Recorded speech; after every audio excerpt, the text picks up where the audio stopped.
Subscribe the channel for latest updates. Press the bell icon. Get ready for the dictation at the count of 3, 2, 1, start. The past week witnessed some forward, albeit inexplicably delayed movement towards breaking the deadlock between the center and states on bridging this year's shortfall in cess collections to recompense states for adopting the GST following a lack of consensus at a third meeting of the GST Council on the issue last Monday. Finance Minister Nirmala Sitharaman said states that had agreed to the centre's proposal could begin borrowing from the market. To recap, the centre had argued that just rupees 1.1 lakh crore of the estimated rupees 2.35 lakh crore shortfall in GST cess inflows was due to GST implementation. The rest was due to COVID-19. States could borrow rupee 1.1 lakh crore with interest and principal payments to come from future cess collections or borrow the rupees 2.35 lakh crore but bear the interest from their coffers.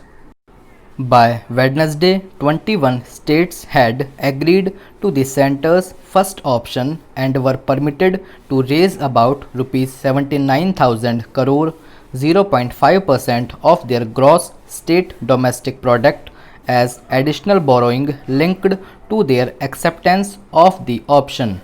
On Thursday, however, the centre changed tack and said it was now willing to borrow the rupees 1.1 lakh crore and lend it onward, calling this an administratively easier measure to ensure states do not end up borrowing at different interest rates. The ministry asserted this would neither increase the fiscal deficit nor the general government debt.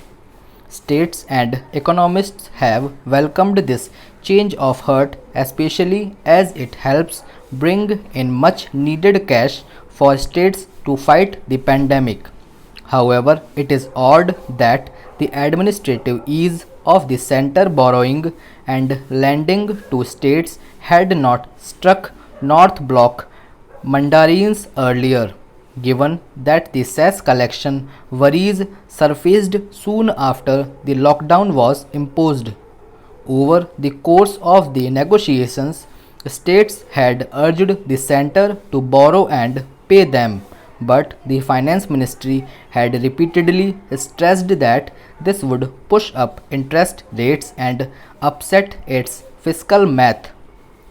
Precious time could have been saved had the centre made this offer earlier, 7 months into a year that has been economic activity and revenue sources dry up and states have only received rupees 20,000 crore from the GST cess.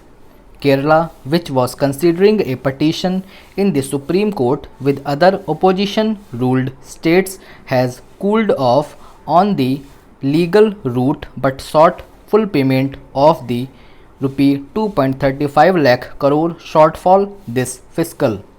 On Friday, Ms. Sitharaman wrote to chief ministers suggesting that the rupee 1.1 lakh crore in addition to the 0.5% of GSDP borrowing would give them rupee 2.16 lakh crore or almost 90% of the compensation shortfall. Cash flow assurances aside, the centre must now talk to states to ensure greater clarity on the unanswered questions, including when the states will get the balance GST compensation. That is imperative to sustain the fragile peace attained for now.